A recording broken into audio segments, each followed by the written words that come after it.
C'est aussi une première pour moi. Je n'ai jamais fait de webinaire avant et je l'ai préparé, conçu, réalisé en moins d'un mois. Bon, je vous demanderai d'excuser les éventuelles imperfections. Pour ceux qui ne me connaissent pas, je suis le maître d'armes au Cercle d'escrime de Charleroi, mais je suis aussi un historien de formation. Et j'ai toujours eu un œil historique sur la pratique de l'escrime. Et donc, j'ai basé mon travail ici à la fois sur des livres écrits par des maîtres d'armes sur l'histoire, mais aussi par des historiens qui ont écrit sur l'escrime. Grâce à ce travail, j'ai pu découvrir les ressources du net. Hein. La plupart des traités anciens sont consultables sur le net. Certaines associations comme l'Historical European Martial Arts publient pas mal de choses et d'autres organismes aussi. Donc, je tiendrai à disposition de ceux qui le souhaitent la bibliographie du travail. Elle sera disponible d'ici quelques jours. Pour les questions, je préfère que les questions se regroupent à la fin de l'exposé hein, pour ne pas être coupé dans le fil. Et si vous les envoyez par chat, j'y répondrai soit après l'exposé, soit éventuellement par mail.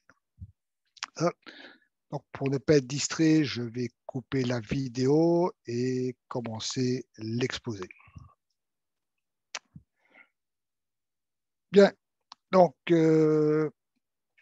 quelques points de repère sur l'histoire de l'escrime, de la Renaissance à la Grande Guerre, du duel à l'assaut. Alors, quel est mon objectif dans cet exposé? Voilà. L'objectif de la présentation, donc, c'est de replacer l'histoire de notre sport dans une perspective historique. Je vais illustrer quelques moments importants de l'escrime, hein, au moment où les nouveautés apparaissent.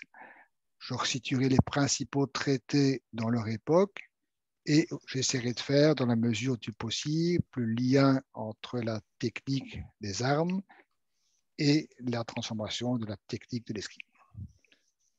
Pourquoi avoir choisi cette période de la Renaissance à la Grande Guerre? La Renaissance, c'est l'apparition des armes à feu et les armes à feu vont provoquer le déclin progressif des armes blanches et les derniers duels ont lieu en 1914 au début de la Grande Guerre. Donc, on partira du XVIe siècle jusqu'au début du XXe siècle. J'ai divisé ça en 6 chapitres, grosso modo un chapitre par siècle, sauf pour le XVIIe, où j'ai distingué un petit peu l'Italie et la France.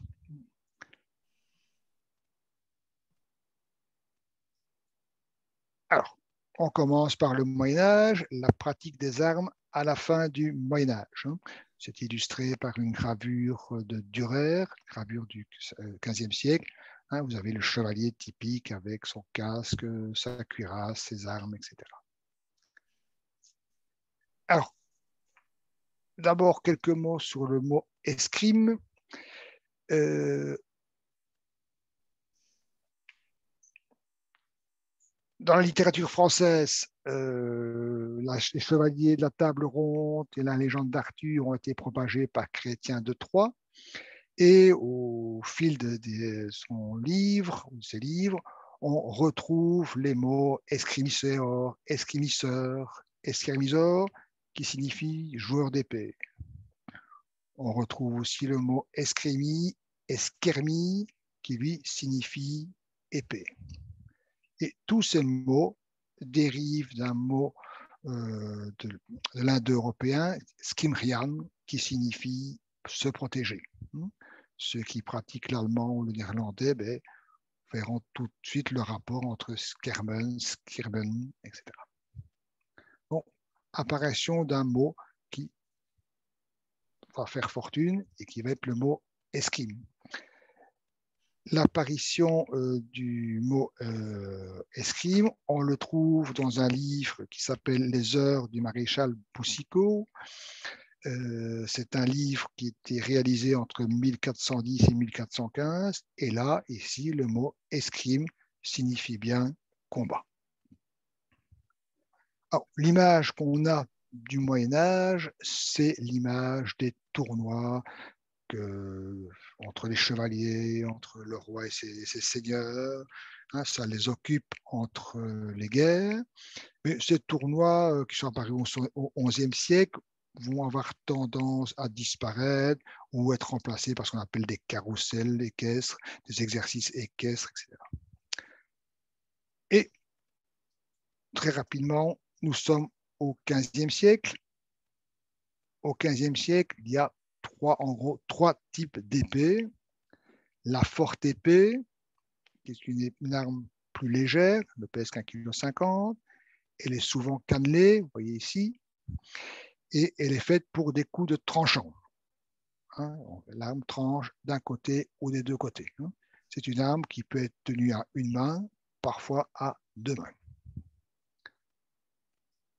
Deuxième arme voilà, au XVe siècle, c'est l'épée à deux mains ou espadon. Elle est beaucoup plus solide, beaucoup plus lourde, beaucoup plus longue. C'est une arme qui s'est adaptée aux nouvelles cuirasses. Et on peut, grâce à cette épée, briser à travers les mailles ou les armures, on peut briser les bras et les jambes adverses. On peut éventuellement porter des coups des stocks, c'est-à-dire des coups de pointe, au défaut de la cuirasse. Ces armes très lourdes, très difficiles à manier, sont réservées à des soldats d'élite sur les champs de bataille, notamment ce qu'on appelle les lance-quenets allemands. L'arme très grande, réservée aux soldats d'élite. Ce qui va nous intéresser plus pour la suite, c'est l'apparition au 15e de l'estoc.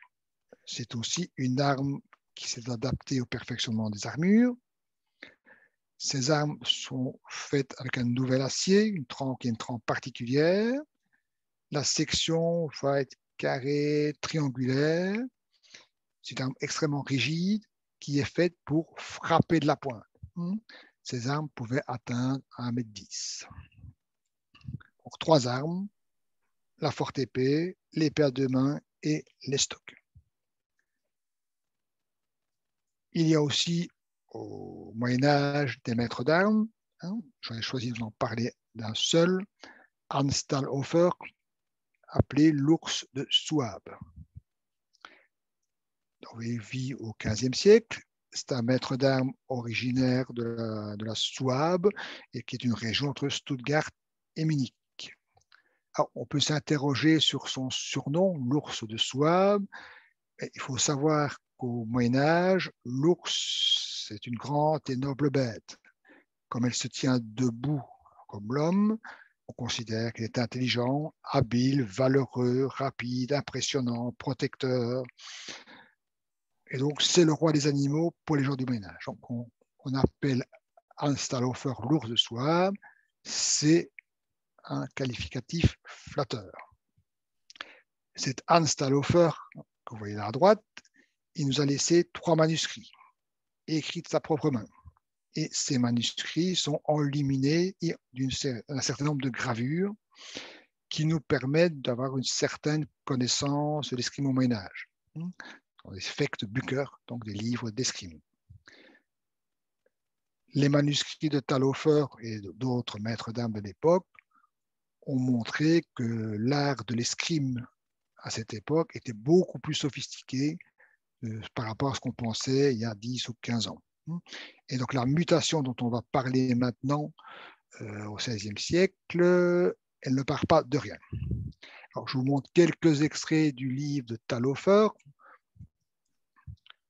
Oui, surtout des combats avec des armes pour trancher, des armes de taille. Un estoc, on frappe de la pointe, mais les combats à l'époque, même les combats judiciaires, c'est un combat judiciaire parce que c'est entouré de barrières, tous les moyens sont bons, et donc y compris l'utilisation du pommeau de l'arme pour frapper l'adversaire.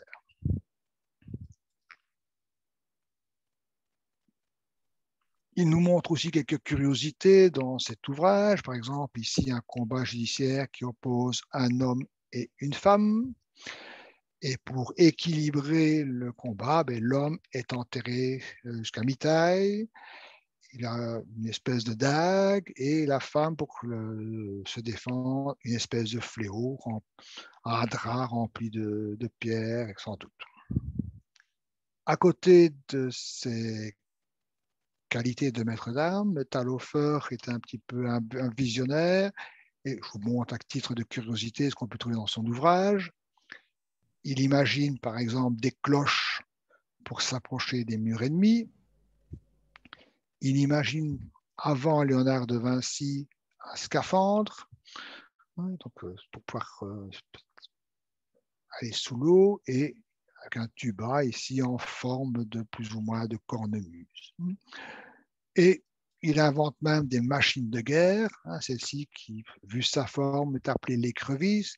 On voit qu'elle est sur roue, il y a des grandes piques de chaque côté, il y a des faux, et était destinée à percer les rangs de l'ennemi. Donc on voit que les gens du Moyen-Âge ont quand même beaucoup d'imagination, ont inventé beaucoup de choses. On va passer maintenant au cœur de notre sujet, au XVIe siècle, l'invention de l'escrime moderne. Alors, pour commencer, je vous présente deux peintures qui datent du XIXe siècle et qui représentent deux moments du XVIe.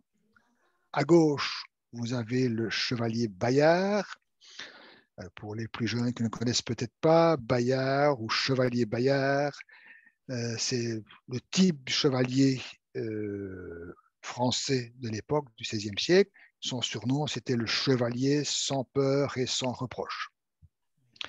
Le chevalier Bayard s'est illustré pendant les guerres d'Italie que mène son souverain François Ier. Il va se rendre donc à de nombreuses reprises en Italie, et en 1504, près de Naples, sur la Garigliano, un petit cours d'eau, ce cours d'eau, sépare les deux armées, l'armée française d'un côté, l'armée espagnole de l'autre, et Bayard va accompagner un groupe d'éclaireurs de l'autre côté du fleuve, et rapidement, les 300-400 Français vont être attaqués par les Espagnols, qui sont beaucoup plus nombreux, qui ont de l'artillerie, ils doivent battre en retraite, et Bayard, seul sur le pont, va protéger cette retraite suffisamment longtemps pour que l'artillerie française rentre en jeu et apporte la victoire. Donc ça, c'est le contexte de cette première image. On va y revenir par après. La deuxième image, c'est le duel des Mignons. Là, on est en 1578. Et le duel des Mignons, c'est un affrontement entre les Mignons du roi Henri III au mois d'avril 1578, avant l'aube, sur le marché aux chevaux de Paris. Ils vont s'affronter. Qu'est-ce que c'est des Mignons? À l'origine, jusqu'au XVe siècle, ça désigne les favoris du roi, sans plus. Les conseillers, les favoris du roi. Au XVIe siècle, le terme va un peu évoluer. Henri III essaie de faire la part des choses entre les catholiques et les protestants en France. Les uns et les autres vont le dénigrer, vont dénigrer ses favoris et vont prêter aux Mignons des mœurs frivoles, des mœurs efféminées, voire des pratiques homosexuelles. Et donc le mignon va devenir un terme péjoratif. Néanmoins, ces Mignons étaient d'excellents bretteurs, d'excellents escrimeurs, et ils se disputaient entre eux, et à un moment, deux Mignons se provoquent en duel. Ils se rendent donc sur le champ, chacun accompagné de ces deux témoins. Donc il y a 6 Mignons sur le terrain, et ce qui a marqué même les gens de l'époque, c'est la violence du combat. Tout de suite, les témoins rentrent dans le combat, il y a des violements, des morts, et deux vont mourir pour le combat même, le combat qui dure très peu de temps. Un troisième meurt le lendemain, et un quatrième qui a été blessé 19 fois mourra 33 jours par après. Le cinquième est hospitalisé 6 semaines pour une blessure à la tête. Et le dernier, qui s'appelle Antraguet, qui était à l'origine du duel, lui, il s'en sort avec une simple estafilade, donc une grande coupure au bras. Alors, pourquoi est-ce que je présente ces deux images? Une du début du XVIe siècle, une deuxième un peu plus tard, on est en troisième quart. Alors, si on observe, au début, on a encore un chevalier avec une armure qui est en train de donner des coups de taille et on voit que ses adversaires sont équipés aussi d'armure. 70 ans après, les armures ont complètement disparu, ils sont en vêtements civils, les armes, on le voit tout de suite, sont beaucoup plus légères et elles sont là pour donner des coups de pointe. On voit aussi qu'ils ont ce qu'on appelle des mains gauches. Ils combattent avec des dagues. À propos de la dague, le mignon qui est mort 33 jours après de ses 19 blessures avait été distrait et avant de partir a oublié de prendre sa dague et donc avait donc fait toutes ses parades de la main gauche sans arme.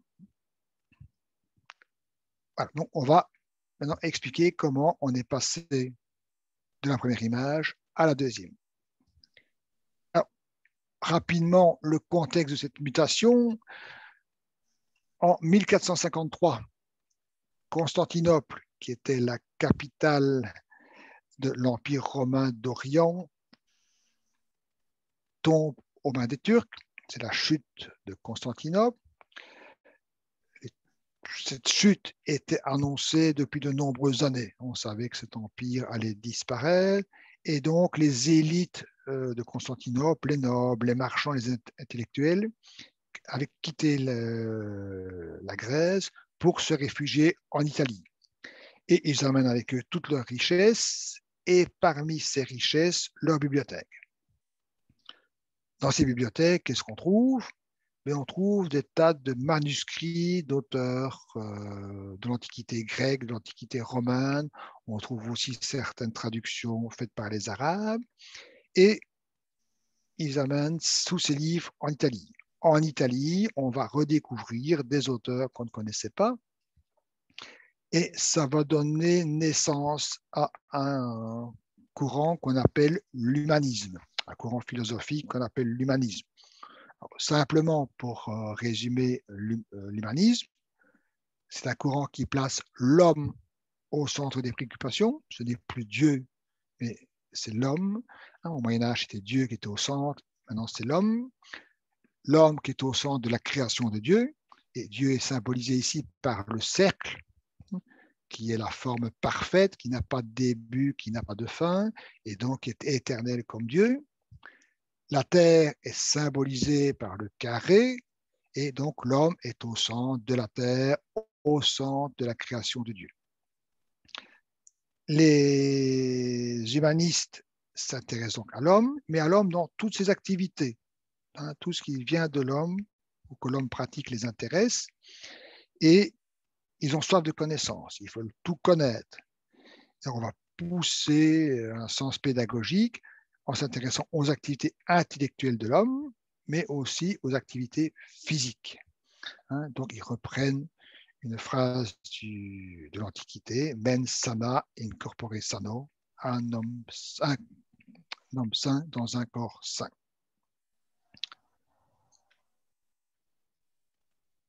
Donc, la philosophie humaniste.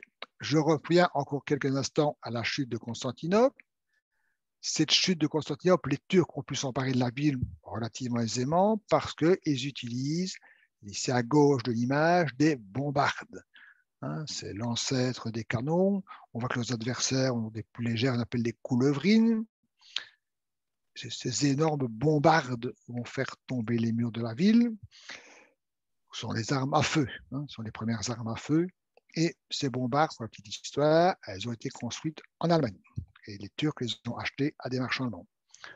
Ces armes, qui sont très grosses au départ, vont être progressivement réduites, des bombardes beaucoup plus petites, et puis devenir des armes portatives. Vous avez ici l'arquebuse. Donc, ces armes vont se développer de plus en plus, ces armes à feu, et donc c'est l'origine du déclin des armes blanches. À la même époque, une autre invention importante, c'est qui est due à Joseph Johannes Gutenberg, c'est l'imprimerie. Il va améliorer de manière significative les procédés d'impression par deux choses. Il va inventer les caractères qui sont faits en métal, qui permettent une impression très propre. Il va développer la presse et ce qui va permettre d'imprimer de manière uniforme. Hein, tous les livres se ressembleront. Ce n'est pas la même chose que quand c'était des livres manuscrits. Voilà, donc, de manière uniforme, d'une manière rapide et en grande quantité. Si on publie en quantité, si on imprime en grande quantité, ça veut dire qu'aussi les prix vont descendre. Donc l'imprimerie va se développer.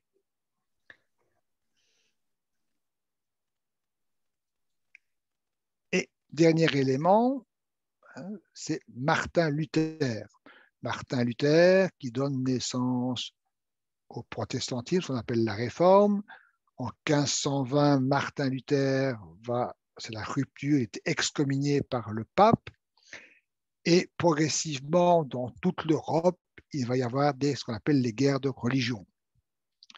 Alors, ces guerres de religion, je les ai symbolisées ici par deux éléments.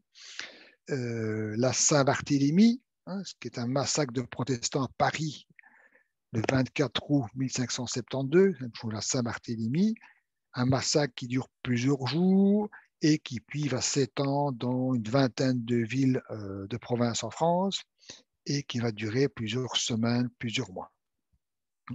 Les guerres de religion en France, grosso modo, elles durent de 1562 à 1598. Il y a des trêves entre elles, mais grosso modo, la période de guerre. Ça, c'est en France. Dans nos régions, aux Pays-Bas, une partie des gens veulent être protestants, mais nos régions appartiennent au roi catholique d'Espagne. Et donc, nous aurons aussi des massacres, des guerres qui vont durer 80 ans, de 1568 à 1648. Ces guerres de religion, que ce soit en France, que ce soit chez nous, que ce soit en Allemagne, ce sont avant tout des guerres civiles où les populations se massacrent entre elles, les populations de la même ville, du même village, du même pays. Et posséder une arme, ce qui était avant un privilège de la noblesse, de la bourgeoisie élevée, et posséder une arme va devenir une nécessité chez tous les citoyens qui habitent en ville ou dans les petits villages.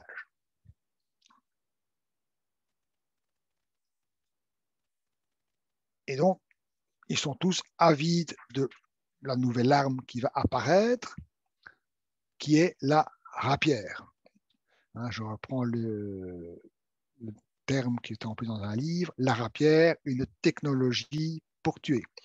Cette rapière est le fruit de longues recherches technologiques. On a vu avec l'imprimerie, on a vu avec les canons, etc., que la métallurgie avait pas mal de progrès et elle va révolutionner l'escrime, la rapière. Hein. L'escrime, cet art de faire pénétrer dans le corps de l'adversaire quelques centimètres d'un acier bien travaillé par les fondeurs et les fourbisseurs. Et il faut savoir qu'à l'époque, une plaie relativement profonde était généralement fatale et donc la rapière va semer la mort en Europe. Alors son nom, rapière, c'est un nom qui est dérivé de l'espagnol, espada ropera, espada épée, et ropera, ça veut dire la râpe à fromage, etc. Et les premières poignées ressemblaient, pour les gens de l'époque, à une râpe à fromage, et ça serait l'origine de ce nom rapière. Alors, de quoi est composée une rapière? Qu'est-ce qui fait ses particularités? Alors, toutes les épées sont composées de 4 éléments principaux. Nous avons d'abord le pommeau. qui peut avoir différentes formes, une forme ronde, une forme ovoïde, une forme de poire, normalement en étoile. Certaines sont en forme de diamant. Ce pommeau, il sert à quoi? Il sert à deux choses. Il sert à équilibrer l'arme et il sert presque toujours aussi à fixer l'ensemble.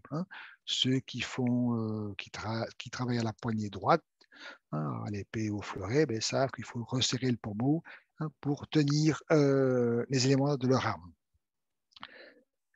Le poids du pommeau qui équilibre l'arme permet de rapprocher le point d'équilibre de la main de l'escrimeur, ce qui va rendre l'arme beaucoup plus maniable.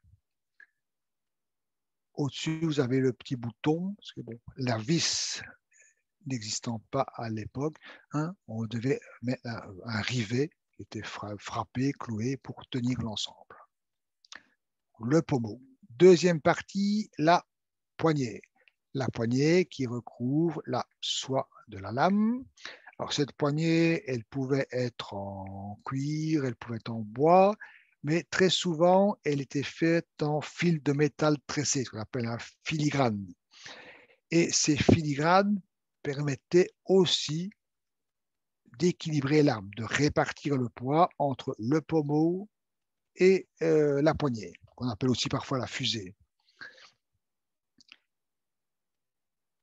Donc le pommeau, la poignée. Troisième partie, la garde. Alors, la garde est composée des quillons, qui peuvent avoir aussi différentes formes. Ça peut être la simple croix, mais ça peut être ici, comme ici, ça peut être un S. Vous avez ici les anneaux de garde, et vous avez ici le padane. Alors, l'ensemble de ces éléments, leur but, c'est de protéger la main de l'escrimeur. Protéger la main de l'escrimeur et ainsi éviter de devoir porter un gantelet de fer, un gantelet métallique pour protéger la main.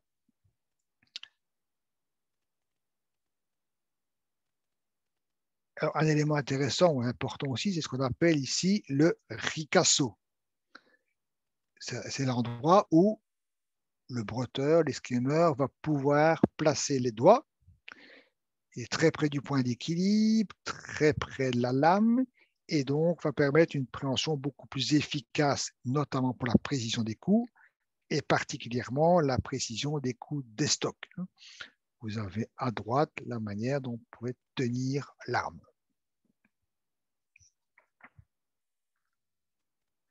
Donc, on a parlé du pommeau, on a parlé de la poignée, on a parlé de la garde, la lame. On la verra mieux ici. Donc, vous avez la lame ici, c'est une épée qui date du XVIIe siècle. Alors, au XVIIe siècle, elles sont très effilées. Elles ne pèsent plus qu'environ 900 grammes.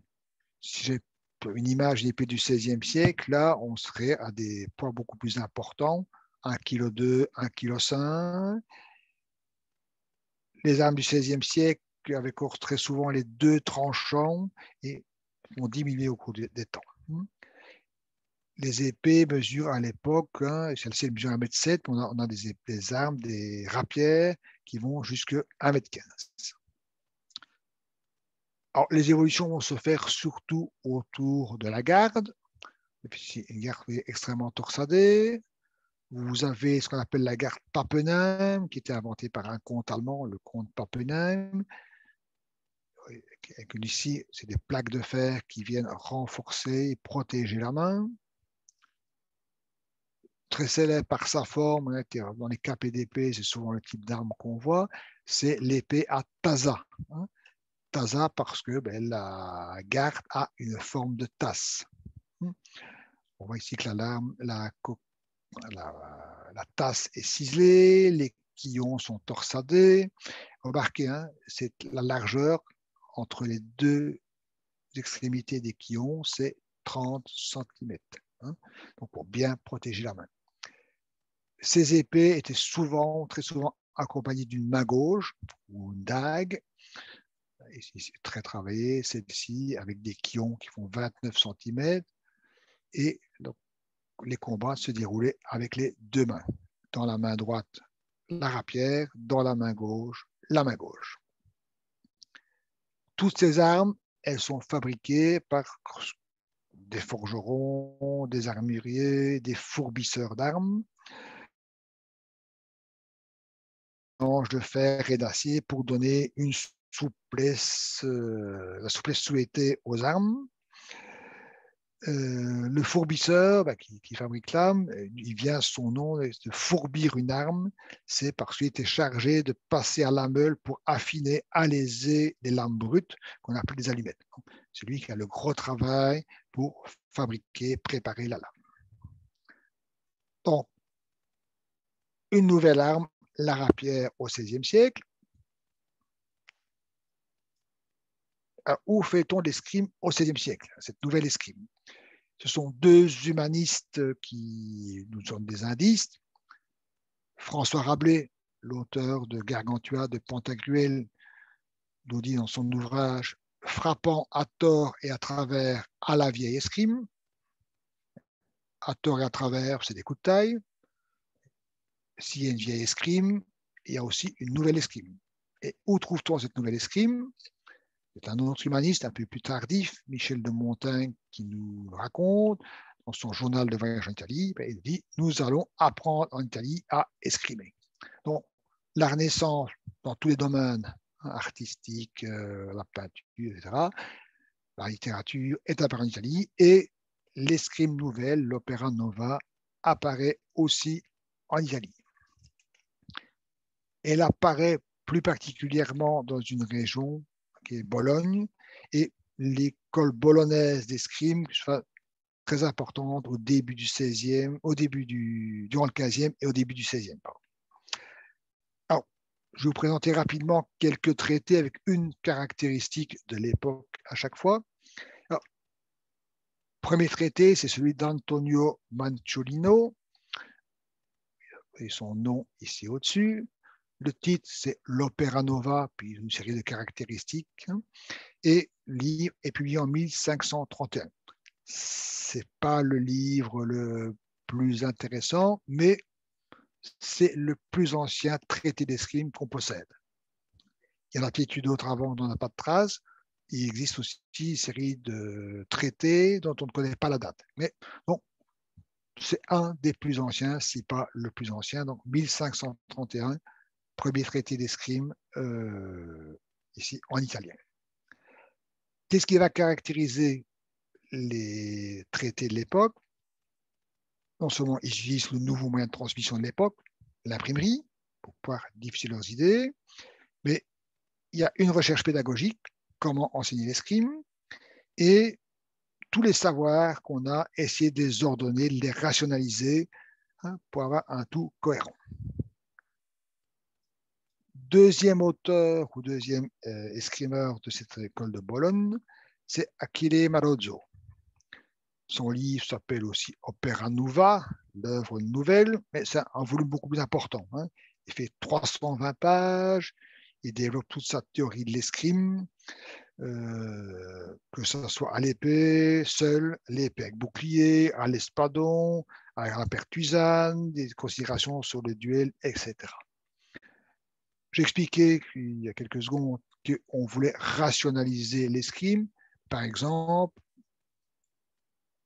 les noms des gardes. Il y avait une multitude de gardes, on va les réduire progressivement. Et ce n'est pas encore le cas tout à fait avec Marozzo, pas toujours, mais les gardes portaient un nom. Il y avait la garde du bœuf, et ici, si vous regardez ici en droite, c'est la garde de la porte de fer. Donc, chaque garde permettait de donner un type de coup.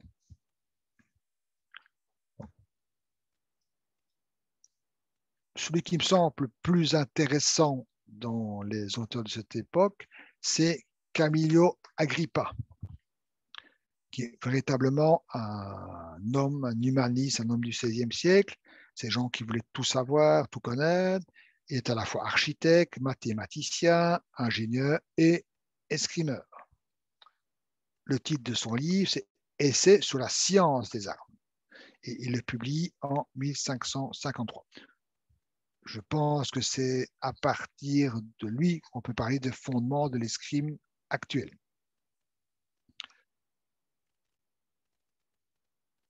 Tous les auteurs de l'époque sont, comme tous les scientifiques de l'époque, sont fascinés par la géométrie. Ils pensent que la géométrie peut tout expliquer. Donc, je vous ai mis une page ici pour vous montrer, ou 2 pages pour vous montrer un petit peu ce que c'est. Je suis incapable de vous expliquer ce qu'il a voulu montrer. Hein. On voit qu'il y a énormément de figures géométriques. Et on voit ici en bas le mot géométrie qui explique. Hein.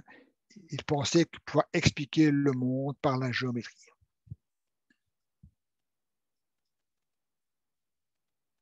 Agrippa prône aussi une escrime de mouvement, où l'action se fait en un temps. Hein. La réflexion sur le temps, on va la retrouver chez pratiquement tous les auteurs. Et ce mouvement, ils essayent de le représenter. Ce sont des nouveautés à l'époque, l'imprimerie est nouvelle, on va utiliser ce moyen. Et par exemple, vous avez ici à gauche, l'escrimeur a fait un pas chassé, et puis il va donner son coup. Hein. On le représente en 2 fois. À droite, l'escrimeur est en garde inversée, la dague dans la main gauche, la rapière dans la main droite, et puis hop, il fait un changement de garde. Tout ça expliqué par des dessins. Ça nous paraît évident maintenant, ce sont de grandes découvertes à l'époque. Agrippa, donc, une théorie du mouvement, et un style extrêmement simple. Il prône les coups d'estoc, il les privilégie. Et l'arme qu'il privilégie, c'est évidemment la rapière. Un dernier mot sur un auteur de l'époque, Grassi. Alors, Grassi, pas beaucoup d'illustrations hein, à propos de son livre. Il veut aussi, comme Agrippa, la ligne la plus directe, et pour lui, l'épée ne peut avoir que 4 directions possibles. En haut ou en bas, au-dedans et au-dehors. Ce sont des termes qu'on emploie encore régulièrement dans nos salles d'armes. On a les 4 zones qui sont définies, les zones du bas, les zones dedans, les zones extérieures. Avec Grassi, la nomenclature commence. On commence à parler de primes, d'octaves, etc. Pas tous, pas toujours. Hein. Il faudra attendre le 16e, le 17e, 18e siècle pour qu'on soit tous plus ou moins d'accord sur ces dénominations. On trouve aussi chez Di Grassi les notions, même s'il n'emploie pas les termes de supination, de pronation. Hein, les ongles en dessous ou les ongles au-dessus, suivant la botte, c'est-à-dire l'attaque qu'on veut faire ou la parade qu'on veut faire. Et il s'interroge aussi sur l'arme idéale. Et l'arme idéale, la taille, et il divise l'épée en 4 parties. Et par exemple, il prône de faire les parades avec ce que nous appelons le fort de l'épée.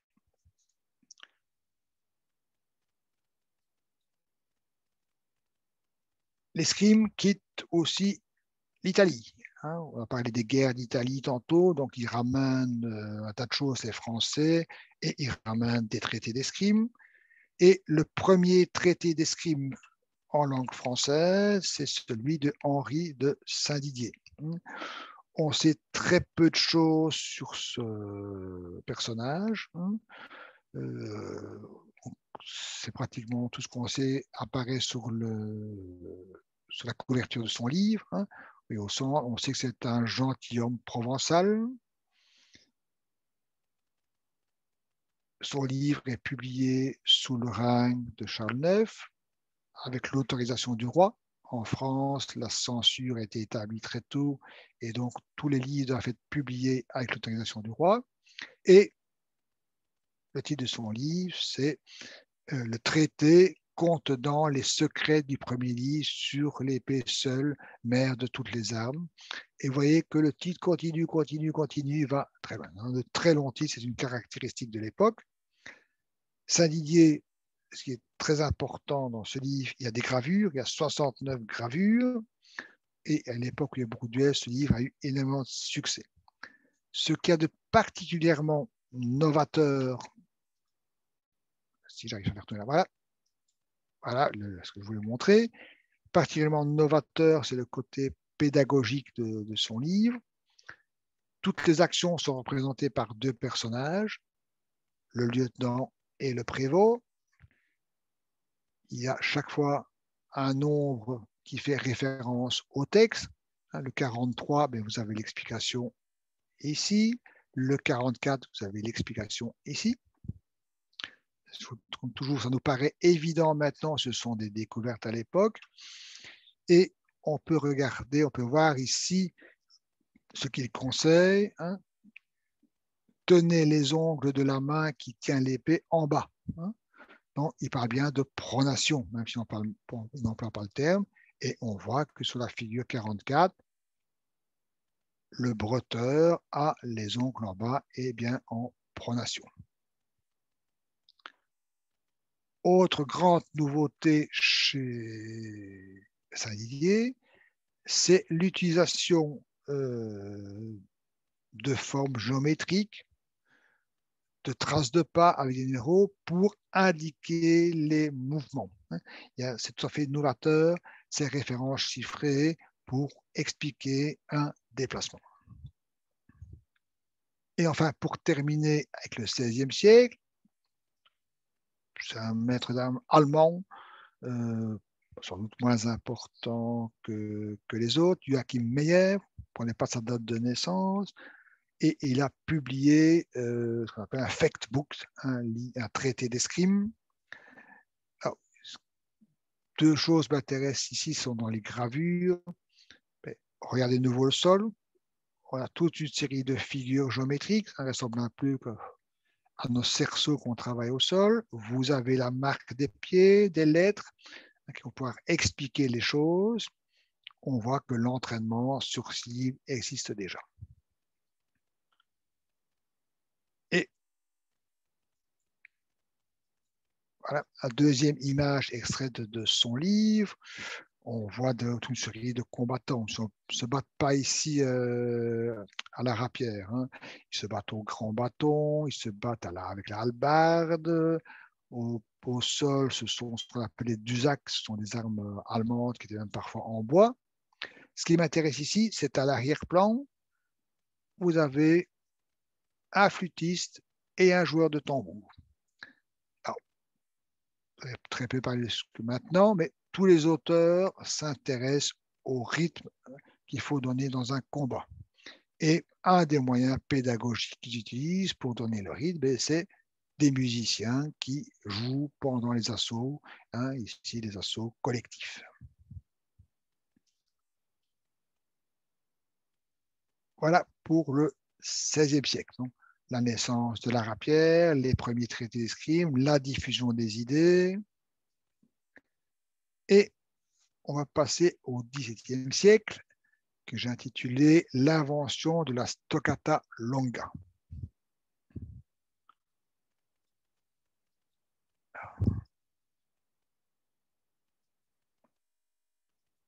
Alors, donc, au XVIe siècle, tous les maîtres d'armes s'interrogent sur deux choses. La distance, qui va séparer deux escrimeurs, et elle est jugée fondamentale pour pouvoir porter les coups. Et souvent, pour déterminer la distance, ils s'intéressent à l'anatomie des escrimeurs. L'anatomie, qui est aussi une science en plein développement à l'époque. Ils s'intéressent à une deuxième chose, le temps. À quel est le moment opportun pour faire une action? Ils n'ont pas les moyens à l'époque pour décomposer les mouvements. Certains se basent sur les pulsations, avant, après, etc. Bon, mais ils essayent de déterminer ce que c'est le temps d'une action. Au XVIIe siècle, on va ajouter une troisième composante, c'est la notion de vitesse. Pour que les coups soient efficaces, et surtout les coups des stocks, ils doivent être donnés vite. Et pour ça, on va mettre au point la botta ou ce qu'on appelle souvent la stoccata longa, le coup long. Alors, qu'est-ce que c'est que cette stoccata longa? Alors, rapidement, je reviens un peu en arrière. Quand les armes étaient très lourdes, pour donner un coup, dès qu'on allongeait le bras, on était obligé de marcher, de faire une marche ou ce qu'on appelle une passe avant maintenant pour ne pas se faire emporter. Avec les armes plus légères, on va découvrir, et notamment avec Nicola Giganti, un escrimeur d'école vénitienne, on va découvrir ce que nous appelons la fente, c'est la stoccata longa. L'allongement du bras, la poussée de la jambe, et ils insistent, vous voyez même ici, pour que le pied arrière ne bouge pas. Donc, la stoccata longa est la grande invention de l'époque. Et je vous donne ici quelques exemples extraits du livre de Giganti. On voit que c'est ce qu'on appellerait maintenant peut-être un contretemps. L'escrimeur de gauche a allongé son bras et contretemps de l'escrimeur de droite. Ici, le coup est parti de la gauche, la parade de carte est trop tardif ou insuffisant. Donc, ça permet de lancer des coups relativement de beaucoup plus loin et de manière beaucoup plus rapide. On peut utiliser aussi avec la main gauche. Donc là, on change de garde dans la fente et on saisit la main gauche. Avec la main gauche, on saisit le poignet ou l'arme de l'adversaire. Il y a des risques aussi. L'attaque au pied à l'époque, c'est relativement dangereux. On n'est pas protégé par un masque. Et la parade de quart peut quand même fonctionner, mais ce qu'on appelle maintenant l'incartata. Donc, tous des coups qu'on pratique maintenant dans les crimes sportifs, l'incartata, l'attaque au pied, le contretemps, apparaissent à l'époque. En même temps qu'on développe la stoccata longa, ce qu'on va appeler la fente, le développement par après, on s'interroge, et notamment Ridolfo Capoferro s'interroge sur la longueur que doit avoir une épée. Vous voyez, l'arme est très, très longue. Alors, Capoferro estime que l'épée doit être 2 fois plus longue que le bras. Il a fait donc une série de calculs. Pour un homme de 6 pieds, cela équivaudrait à une épée de 4,5 pieds de long.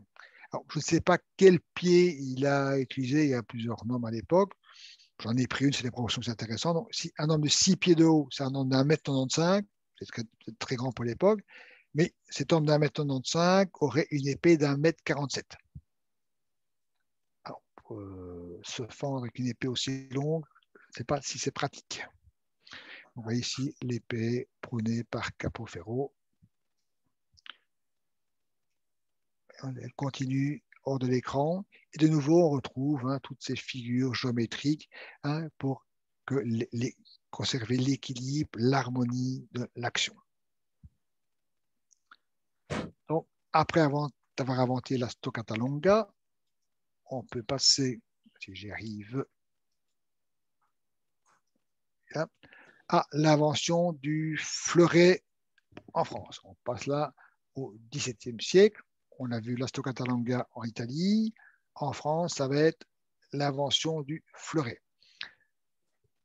On attribue cette invention au maître Charles Bénard, qui était maître d'armes à Rennes, et donc, qui écrit un traité, le maître d'armes libéral, traitant de la théorie de l'art et l'exercice de l'épée seule ou fleuret.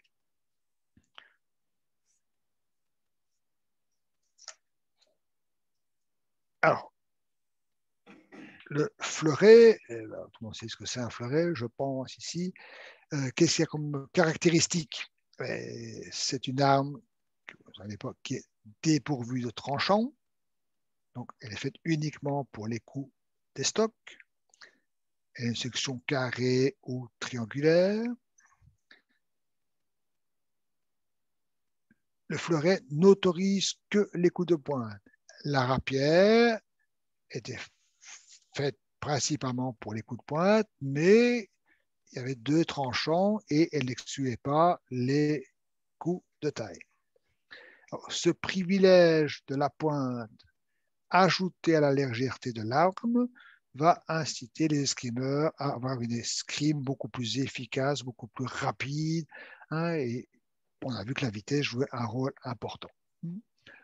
Alors, au bout de ces fleurets, on trouvait ce qu'on appelle maintenant la mouche, qu'on appelait à l'époque le bouton, hein, un bouton appelé fleur de l'Inde, et ce qui aurait donné son nom. Alors, ces boutons pouvaient être parfois de la taille d'une balle de tennis.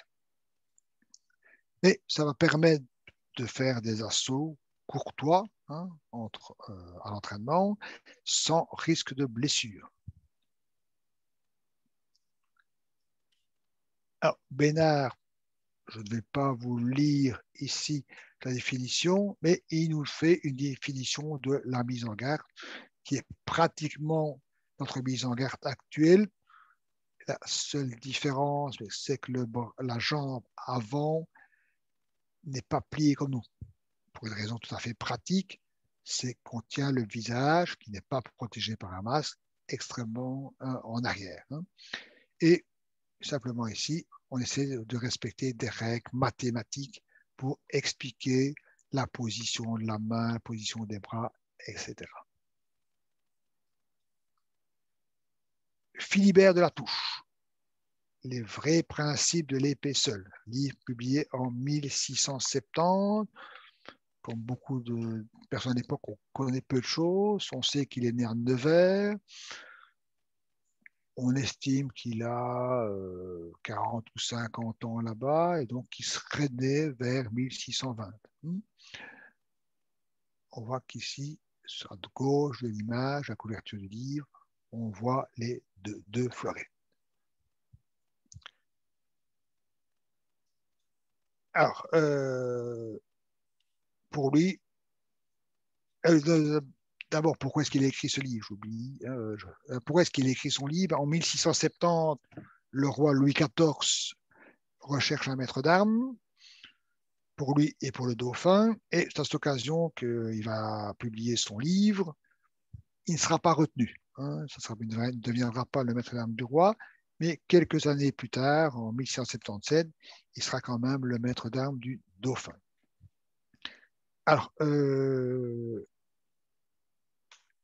la touche considère que l'estocade, c'est la stoccata longa, l'estocade, la fente, est le chef-d'œuvre de l'escrime, que toutes les autres actions de l'épée ne sont que des moyens que l'on emploie pour la bien exécuter.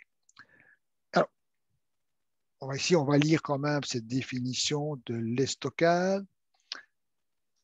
Le poignet qui commence l'action et la main qui s'avance. La première attire le coude qui se déplie et ensuite l'épaule et le corps, lequel, cessant en même temps d'être appuyé sur le pied droit, est obligé par son propre poids de tomber en avant, où il est attiré, outre que les nerfs et les muscles de la cuisse, du jarret, de la jambe et du pied gauche, ayant été gênés et chargés de la pesanteur du corps, et cherchant leur liberté, s'allongent et se débandent et font une espèce de ressort. On voit vraiment le mouvement qui part du poignet, le bras qui s'allonge, le corps qui suit, les jambes qui poussent. C'est la définition de notre développement actuel. Et vous en avez l'illustration ici à côté.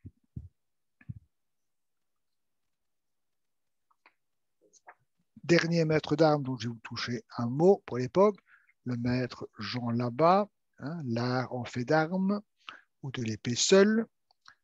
Il était maître d'armes à Toulouse. Et dans son livre, il nous parle d'abord du maître d'armes.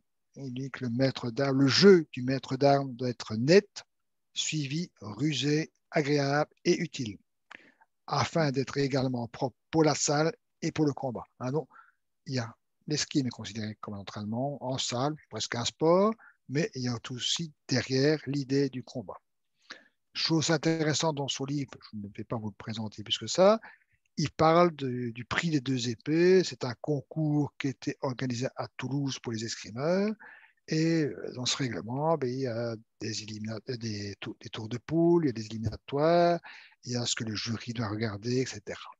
Donc, on commence tout doucement à avoir cette notion d'escrime sport.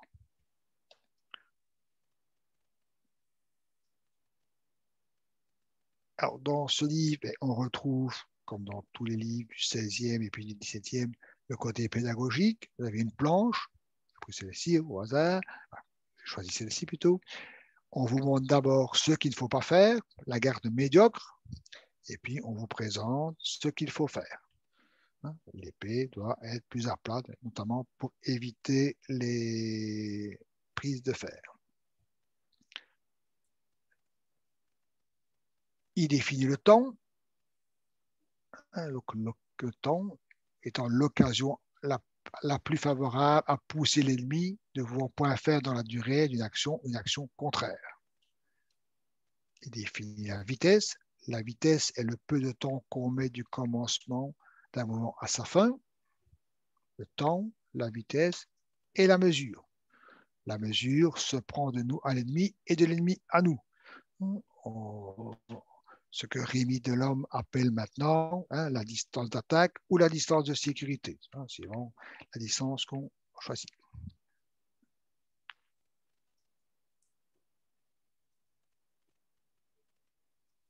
Et je conclurai cette partie sur le XVIIe siècle. C'est la salle d'armes de Philibert de la Touche. Je suppose que sur l'image, nous avons Philibert qui donne la leçon au dauphin et le roi qui assiste. Alors, avoir les armes belles à la main, c'est ce qu'il préconise. Et ça signifie quoi? Et ça signifie non seulement de l'élégance, de la grâce, de la coquetterie, de la civilité, mais c'est aussi un signe d'excellence et d'efficacité. En escrime, on dit assez souvent ce qui est beau est efficace. Un conseil aussi de la touche, toutes les actions de l'épée doivent être faites avec grande douceur et grande liberté, sans aucun effort, parce que l'effort roidit les nerfs, ôte la vitesse et la justesse. Donc, il prône le relâchement.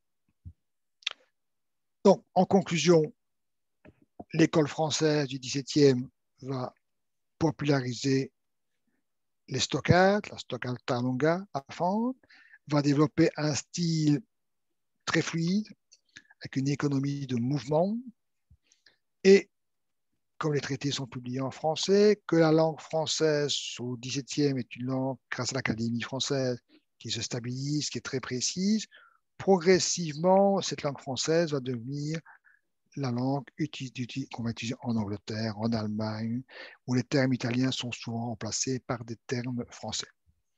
Je vous rappelle que la langue française est toujours la langue de l'escrime. Le XVIIIe siècle, l'escrime au siècle des Lumières. Je toucherai un petit mot tantôt du duel que vous avez ici entre le chevalier de Saint-Georges, le ou la chevalière d'Éon, ici à droite. L'arme qu'on utilise au XVIIIe siècle, c'est ce qu'on appelle l'épée de cour.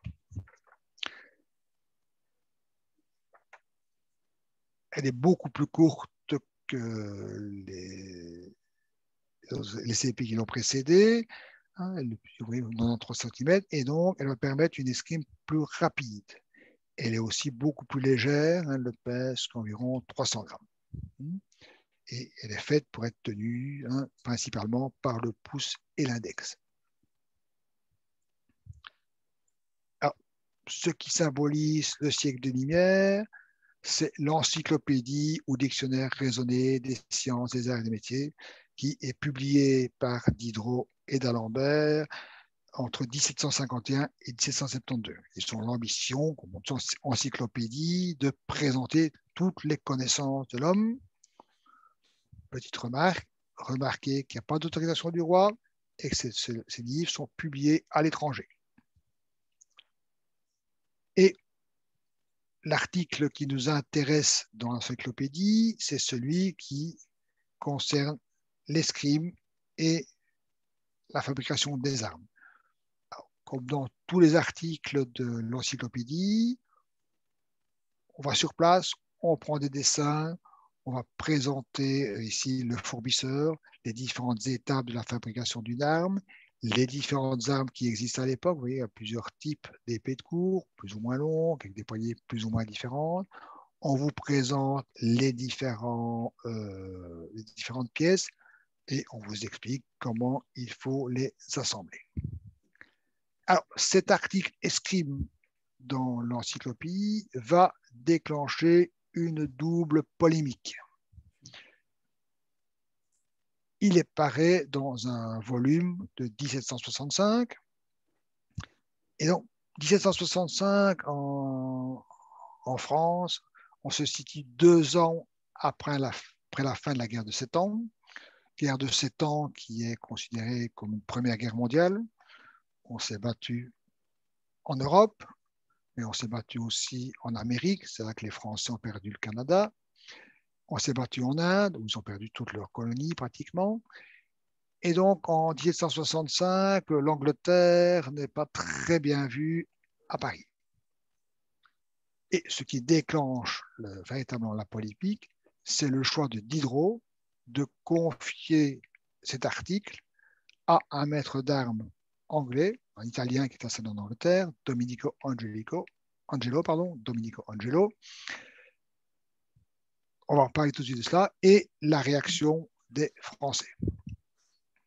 Alors, Domenico Angelo, là à droite, il est en Italie, et puis il est parti à Londres, et c'est un homme important. Hein. Il a réformé toute l'équitation militaire anglaise. Il est protégé par la noblesse. Hein. Il enseigne à de nombreux nobles. Il est professeur des enfants royaux. Et il publie un livre dont l'encyclopédie ne sera qu'un résumé. Alors, son livre, le voici, l'école d'escrime, et c'est les principales attitudes et positions de cet art. Alors,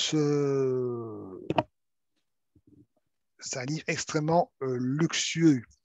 Hein, c'est ce qu'on appelle un format italien à l'époque, c'est-à-dire on parlait pas de format paysage, qui permet de faire des beaucoup plus beaux dessins, beaucoup plus agréables à regarder. On voit que ce livre est dédicacé aux enfants du roi, le duc de Gloucester et le prince Henri-Frédéric. Et dans les 2 ou 3 pages qui suivent, on a la liste des donateurs qui ont permis ce livre. C'est toute la noblesse anglaise pratiquement. Et donc, Angelo dispose de beaucoup de moyens et va faire une édition de luxe.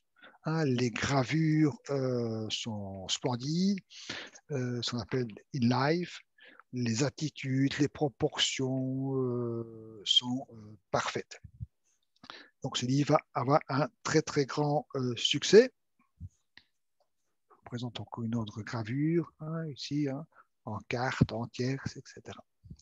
Et donc le fait que Diderot ait choisi cet anglais, c'est un camouflet pour les maîtres d'armes français, pour l'école française, et en plus ça les discrédite auprès de leur public. La noblesse, la bourgeoisie, on va avoir moins confiance en eux. Et Diderot se justifie notamment en disant que les recherches en France ne sont pas terribles, ils n'en sont qu'au début, que Angelo est beaucoup plus loin. Alors, Angelo va donc faire un résumé de son livre, 15 pages et 15 pages de texte et 15 planches, 15 dessins, dans lequel il va résumer toute sa doctrine. Une escrime rapide, efficace. Il explique ça d'une manière tout à fait simple, tout à fait compréhensible, en expliquant tous les points. Par exemple, il explique pourquoi telle position de main est meilleure. Il explique la façon de bouger les pieds, de garder le corps à bonne distance, etc. J'ai pris un extrait ici. Hein. Le grand point est de pouvoir se défendre et parer les coups de l'adversaire, que l'adversaire tire. Lorsqu'on est maître de sa parade, on le lasse bientôt et on trouve toujours à le toucher. Bon, parer. Il conseille surtout la parade circulaire. Je parlais tantôt de Rudy Delorme, mais ici on a le profil de ce qu'il appelle le blindeur. Hein. Je me défends, j'attends l'erreur. Ah, la réaction des Français, c'est le syndic, donc le président des maîtres d'armes de Paris, Guillaume Danet, qui est chargé de cette réponse. Il écrit donc un livre et qui s'appelle L'art des armes, qui paraît en 1766. Qu'est-ce qu'il propose? Une unification des pratiques, une simplification de l'art de l'épée en ne gardant que les bottes les plus efficaces. Hein. Il propose de conserver 6 attaques. Il suggère une progression dans l'apprentissage de l'escrime. Hein. On aurait le jeu simple, puis le jeu doux, puis le jeu décisif. Ces attaques doivent être franches, directes.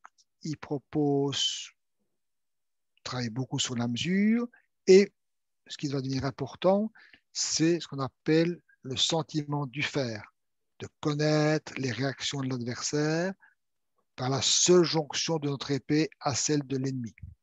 À l'époque, les médecins, les savants s'interrogent beaucoup sur la vision et se rendent compte que l'œil de l'homme parfois peut être trompé par certaines manipulations. C'est ce que les magiciens, les gens qui pratiquent les tours de cartes utilisent. Et donc, on n'a pas une confiance absolue dans l'œil et donc on va préférer avoir ce sentiment du faire. Donc, il va publier son livre, Guillaume Danet. Il propose aussi que les maîtres d'armes se voient régulièrement, mettent leurs idées en commun, etc. Voilà le livre de Guillaume Danet, L'art des armes. Et si on le compare à celui d'Angelo, on voit tout de suite que c'est beaucoup moins luxueux. On n'a pas le même format, et donc on propose une feuille qu'on va déplier pour avoir un dessin de la même taille. Résultat de la réponse de Guillaume Danet, c'est que les maîtres français ne sont pas d'accord avec ces idées, et on a une deuxième polémique, qui apparaît franco-parisienne. Grosso modo, les maîtres français contre les maîtres parisiens. Et cette critique, elle émane d'un mec qui s'appelle Nicolas Texier de la Boissière. Danet se fondera d'un deuxième volume de son livre où il répond à Danet. Alors, qui est Nicolas Texier de la Boissière? C'est un maître d'armes très réputé, très pédagogue à l'époque. Parmi ses élèves et son fils, on en parlera par après, le chevalier de Saint-Georges et le général Dumas, le père d'Alexandre Dumas. Alors, chevalier de Saint-Georges, c'est un métis, fils d'un noble français et d'une esclave, qui est amené par son père à Paris. Il vit chez Nicolas de la Boissière, qui pratique énormément l'escrime, et il va aussi être un extraordinaire joueur de violon. Certains le comparent à Mozart, et effectivement, si on écoute sa musique, c'est très agréable. Saint-Georges va représenter l'escrimeur du XVIIIe siècle, et notamment, c'est l'image qu'on avait vue tantôt, un duel à Londres qui l'oppose au chevalier ou la chevalière d'Éon, à un espion, on ne sait pas très bien si c'est un homme ou une femme, etc. La Boissière, on en parlera aussi, c'est lui qui est l'inventeur du mascaterie, et donc il représente les anciens face à Angelo et à Danet. Alors, voilà ici le chevalier de Saint-Georges, le livre de La Boissière, Observations sur le traité de l'art des armes. Quand il parle par exemple de Angelo, il ne cite pas, hein, il dit le maître de Londres. Alors, cette polémique va quand même se tasser assez rapidement, parce que la qualité de ce que Angelo Danné propose pour s'imposer en Angleterre ou en France.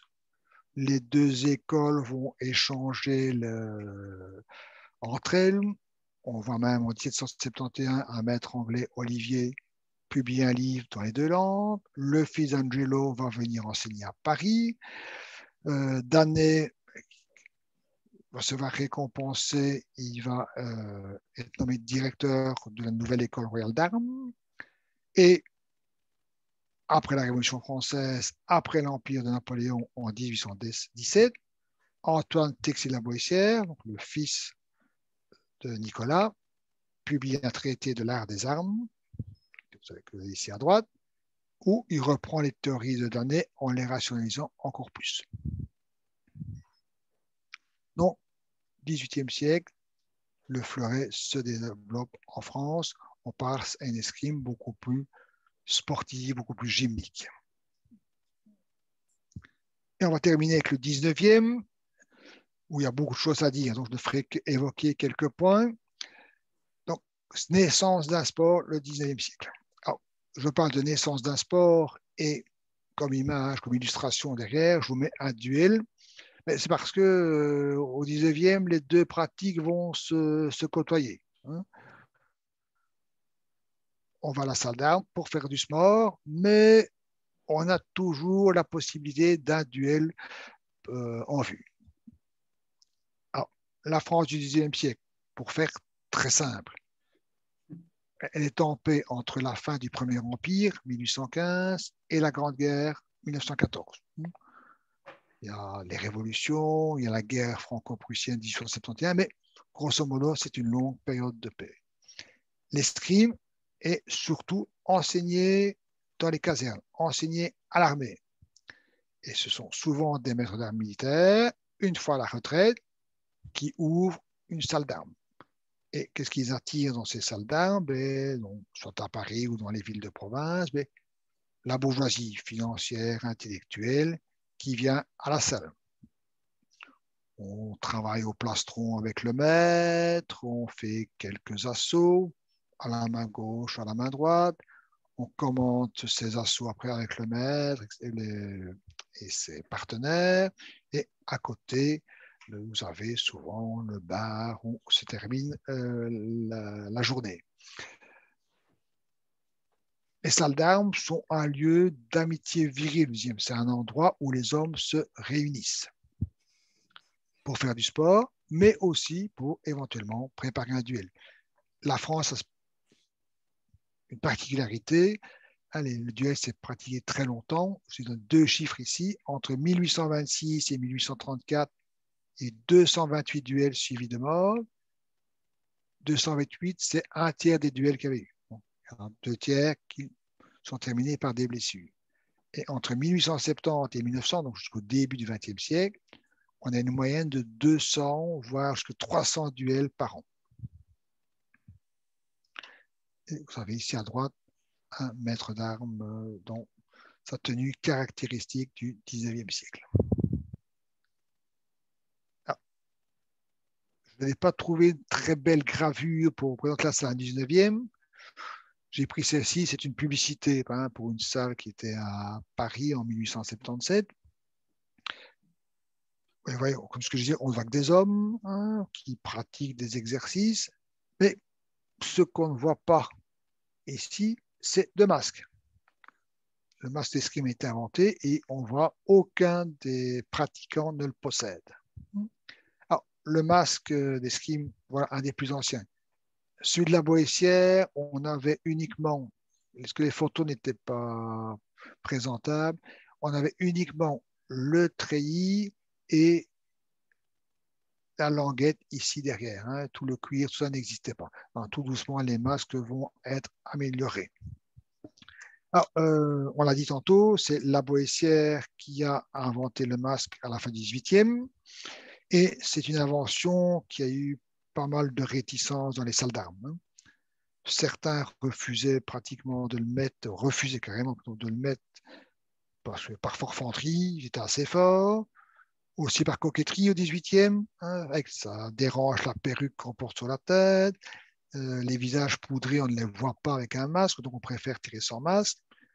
Les maîtres d'armes sont assez réticents aussi. Ils trouvent ça indigne pour un bon tireur de porter un masque. Et il faudra attendre le début du XXe siècle, après plusieurs accidents, pour que le masque soit rigoureusement obligatoire, imposé à tous. L'utilisation du masque et du fleuret va faire du XIXe siècle l'âge d'or du fleuret en France. Alors, je ne vais pas détailler tout dans le détail, ça serait impossible. Il y a plusieurs dizaines de maîtres d'armes. J'en ai cité 3. Gomard, et on voit qu'on se rapproche de plus en plus des attitudes, de la pratique de l'escrime. Pour la gravure, ils ne mettent pas de masque. Ici, Cordelois, on a un développement pratiquement, un développement parfait. Je vais juste parler un peu plus de Camille Prévost, qui se met dans la lignée de tous ces maîtres d'armes, et vous voyez qui a vécu jusqu'au début, enfin, jusqu'en 1938, jusqu'au XXe siècle. On commence à avoir des photos des maîtres d'armes, et Camille Prévost était fils, petit-fils et arrière-petit-fils de maîtres d'armes. Et dans son livre, La théorie de l'escrime, il indique les 8 parades. Il dit il y en a 8, mais on peut en retrancher. On peut retrancher 4 parades dans la pratique. La prime remplace la septime, la quinte remplace la quarte, la sixte par la tierce et l'octave par la seconde. Bon, il préfère tout ce qui est en pronation. 4 attaques simplement. Le coup droit, le dégagement, le coupé et le contre-dégagement. Donc c'est un dégagement au changement d'engagement de l'adversaire, par exemple. La feinte. La feinte est une attaque simulée, sans développement, mais et même sans avancement du corps. C'est-à-dire qu'on a une escrime statique ou relativement statique à l'époque. Elle ne doit se faire que par l'action des doigts et l'extension du bras. Dans toutes les feintes, il est important d'avoir la main en supination, même pour les feintes en ligne basse. Et Prévost est aussi l'auteur du salut des armes qu'on pratique le plus souvent maintenant, dont vous savez la première position aussi ici à droite.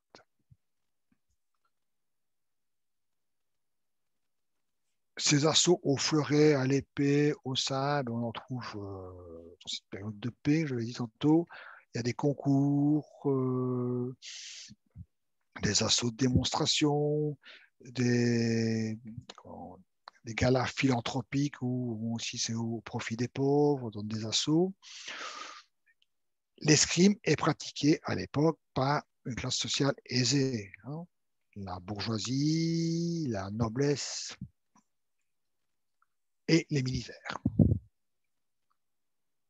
Alors, je l'ai dit à plusieurs reprises, tous ces gens, ces bourgeois, ces aristocrates, ces écrivains, ces journalistes, ils devaient toujours pratiquer le fleuret, mais ils sont toujours prêts à devoir monter sur le champ, parce qu'on risque toujours d'être provoqué en duel.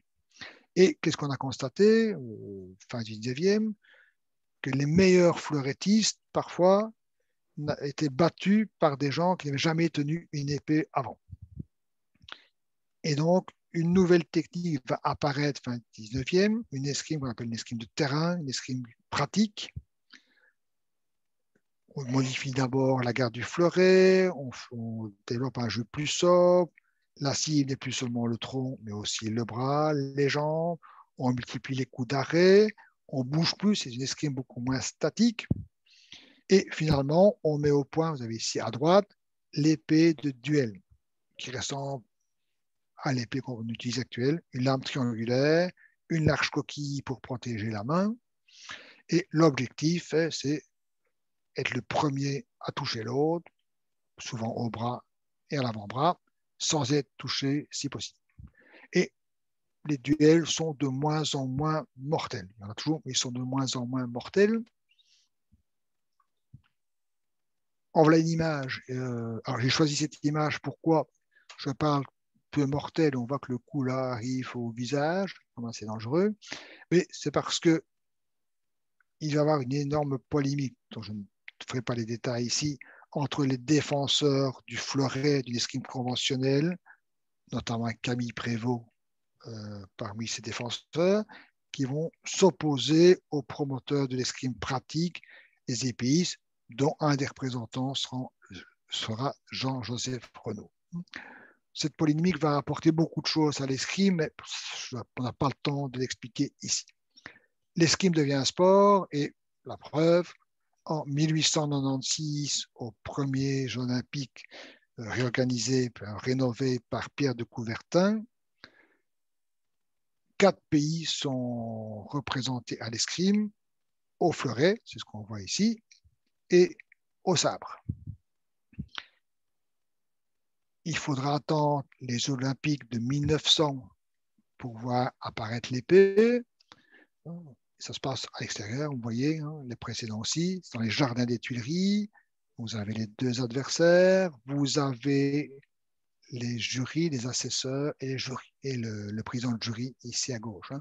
Sur d'autres photos, on voit les épéistes qui attendent et les assesseurs et les juges qui discutent de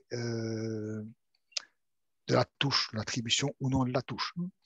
Alors, fleuret et ça, puis épée masculine. Hein. Il faudra attendre 1924 pour le fleuret féminin, 1996 pour l'épée féminine et 2004 à Athènes pour avoir le sabre féminin. Alors, les Jeux olympiques, on va en parler d'ici quelques mois, donc ce serait agréable de rappeler les Jeux olympiques de Stockholm en 1912 où le Belge Paul Anspach réalise un splendide doublé. Il est champion olympique en individuel et champion olympique par équipe. On verra que l'équipe belge de l'époque sera encore performante après la guerre avec 2 titres de vice-champion. Paul Anspach sera, après sa carrière d'escrimeur, aura une grande carrière de dirigeant. Il sera secrétaire de la FIE et puis président, et c'est lui qui devra gérer notamment les Jeux olympiques de Berlin organisés sous Hitler. Après la guerre, il sera de nouveau président et il sera responsable de préparer les Olympiques de Londres pour la FIA. Alors, vous avez ici, avec Paul Anspach, l'équipe championne olympique en 1912. C'est une équipe de 8 tireurs. Alors, la FIA, aussi quelques mots. Pourquoi est-ce que la FIA est née? À cause du règlement du fleuret. Les Français et les Italiens, principalement, n'arrivaient pas à s'entendre sur le règlement. En 1908, le fleuret était supprimé des Jeux olympiques parce qu'il n'y a pas d'entente. En 1912, les Français ne sont pas contents du règlement et donc ils boycottent les Jeux olympiques. Et en 1913, on arrive à se mettre d'accord, on crée une fédération internationale qui va définir les différents règlements pour l'épée, le fleuret et le sabre. Alors, le sabre va rester, là on l'a plus utilisé à l'armée jusqu'en 14. Hein. C'est l'arme de cavalerie, donc les soldats, les cavaliers s'entraînent régulièrement au sabre. Ici, c'est la caserne d'Anvers. Ici, on voit, c'est l'école de cavalerie de Saumur en France. On les imagine là sur un cheval. Ils sont en train de faire un travail collectif et on voit les masques qui sont au sol. L'armée se prépare, c'est comme une armée hypermobile, une armée qui se déplace à pied énormément. Et en 1914, quand la guerre éclate, la première grande bataille, c'est la bataille de Charleroi. C'est la première bataille où les Français qui viennent du nord-ouest et qui sont montés en Belgique rencontrent les Allemands qui viennent de l'Est. Et donc la première rencontre, c'est la bataille de Charleroi, le 22 août 14. On voit ici les Français qui ont encore un équipement du 19e qui va faire la joie des mitrailleuses allemandes, hein, la capote bleue, le pantalon rouge, et la doctrine française qui est à l'offensive, sabre au clair. La bataille de Charleroi fait partie des batailles les plus meurtrières de la guerre 14. Et dans ces batailles de Charleroi, donc où ils rencontrent les Allemands, dans un petit village qui s'appelle Collarmont, qui est à une dizaine de kilomètres de chez moi, il y a un duel entre un officier français qui se retrouve isolé au milieu des Allemands et un officier allemand. Le duel se passe dans les règles, un salut, on combat. Le Français l'emporte et tue l'officier allemand. On est en 14, c'est une guerre qui va entraîner la brutalisation des mœurs et les soldats allemands vont tuer à coups de baïonnette l'officier français. C'est un des derniers duels recensés en période de guerre. Et donc, on est ainsi à la fin de notre parcours. 16e siècle, l'arme blanche, au 15e siècle, l'arme blanche domine encore.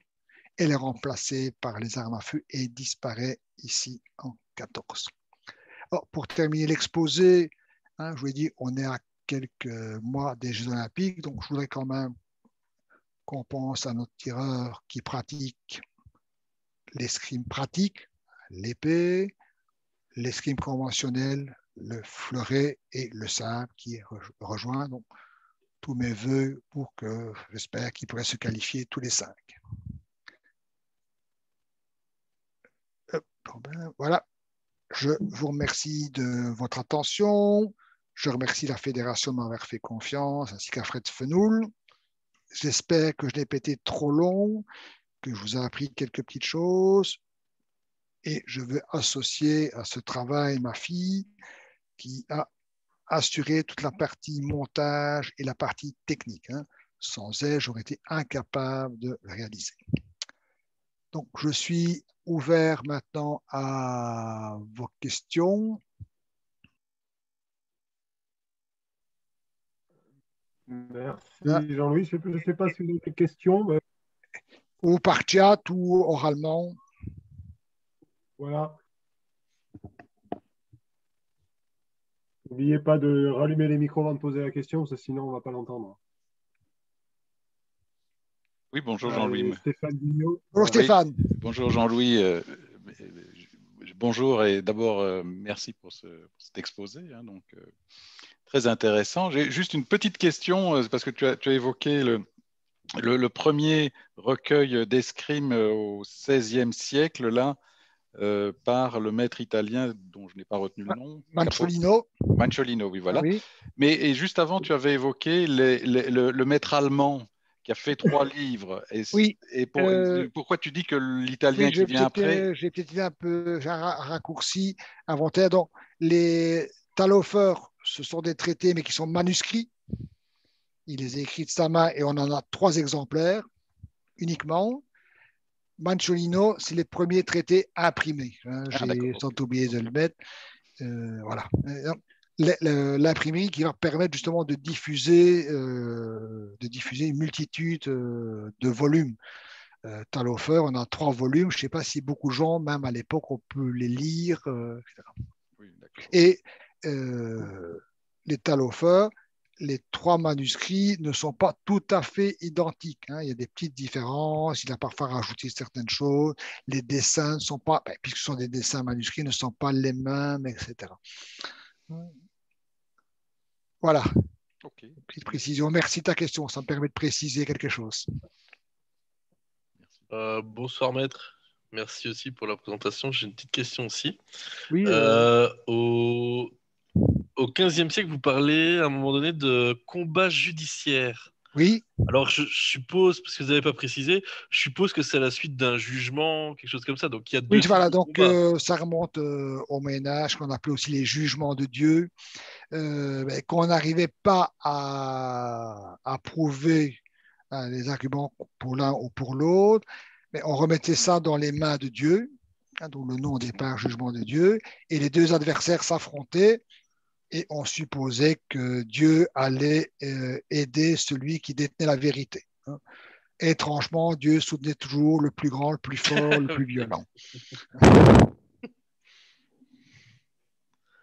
Alors donc, c'était aussi la nécessité de savoir pratiquer l'escrime si on était amené au combat judiciaire, qui n'était quand même pas la pratique la plus fréquente. D'accord. Oui, oui, bonjour, je suis Michel Olivier, je voulais vous saluer, cher maître. Oui, bonjour. Voilà, moi je suis en France et on a travaillé ensemble sur les stages, donc je voulais vous saluer, vous remercier de ce que vous avez fait, parce que moi j'ai trouvé que vous avez fait une belle présentation, en fin de compte, de tout ce qui a pu se passer sur les siècles derniers en France et à l'étranger. Et puis Merci. je vous remercie aussi d'avoir mis en avant l'escrime française qui a bien marqué son époque et qui a bien marqué l'escrime sur toute notre région. Voilà. Alors, merci. Merci à vous, c'était très intéressant. Et écoutez, on verra avec Stéphane ce qu'on peut faire entre nous, s'il y a d'autres possibilités de travailler avec vous. Merci. Vous pourrez juger sur pièce maintenant. Exactement. J'avais noté une autre question. Concernant les quillons. Oui. Moi, j'avais entendu, alors je sais plus où, c'est sans doute une bêtise du coup, mais qu'ils avaient aussi un rôle de désarmement. Oui, oui. Non, c'est pas une bêtise. Hein. Donc, le premier rôle du quillon et de tous ces anneaux qui entouraient la gare, c'est d'abord une vocation défensive de protéger la main. Mais ces quillons pouvaient être utilisés aussi dans des actions de désarmement. Et là, le maître Olivier qui vient de poser une question pourrait sûrement vous le démontrer dans la pratique. Hein, donc, le quillon qui aide au désarmement et les anneaux, parfois quand la lame se coinçait dedans, on pouvait l'utiliser pour briser la lame de l'adversaire. Ok, ouais, c'est bien ce que j'avais. Ok.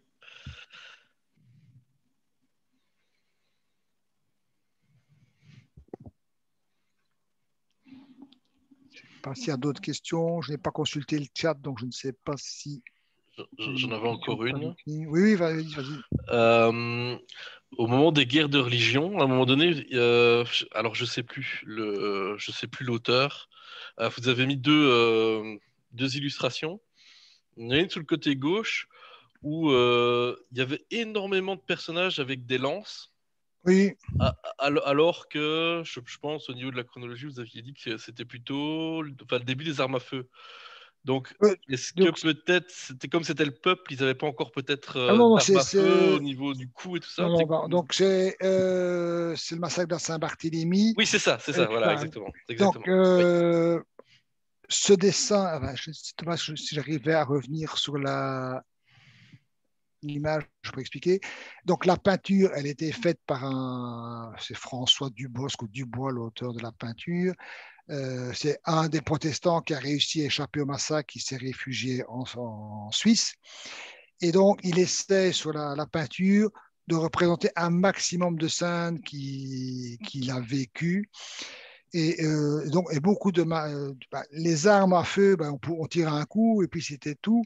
Donc, le massacre s'est fait surtout au poignard, à l'épée, etc. Okay. Et donc, par exemple, au centre de la pièce, il y a le maréchal le connétable, je ne sais plus son nom m'échappe maintenant, du roi de France, qui avait la veille avait reçu un coup d'arquebuse dans le dos dans un attentat et qui ce jour-là a été défenestré par les gens. Donc, et on voit toutes les différentes étapes, son corps est jeté par la fenêtre et puis tiré. Oui, effectivement, oui, on voit à un moment donné un corps qui est pendu. Oui.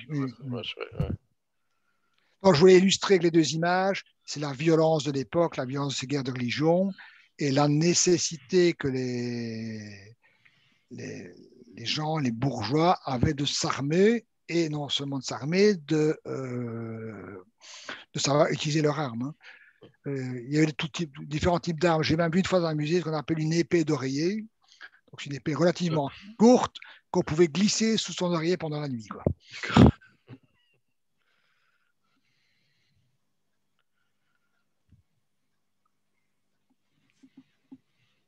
Oui.